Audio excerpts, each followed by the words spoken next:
Well, the long-awaited report into Australia's worst offshore oil spill has pointed the finger at the well's operator and a Northern Territory government department. The Federal Resources Minister, Martin Ferguson, who released the report, says the incident could have been avoided. Minzy Chung reports.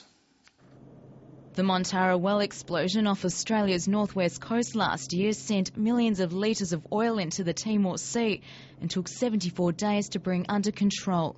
Mr Ferguson says the incident could have been avoided.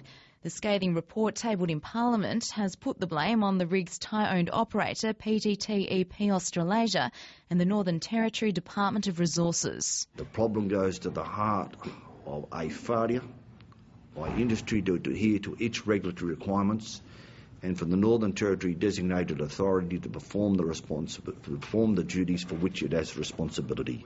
But the Northern Territory Resources Minister, Convat Scullis, has defended the department against claims it has a tick-and-flick mentality. The reason behind the blowout was the failure of the company. In a written statement, PTTEP says it acknowledges the deficiencies identified in the report and is implementing a 9-point action plan to ensure a similar incident is never repeated. Mr Ferguson says the Montara spill presents a compelling case for a single offshore regulator. The Greens are concerned the company has been allowed to operate since the incident and is calling for new laws. To make sure that a company that is in this situation cannot continue to operate in our waters for another up to 18 months or longer until a commission of inquiry of this nature produces its findings.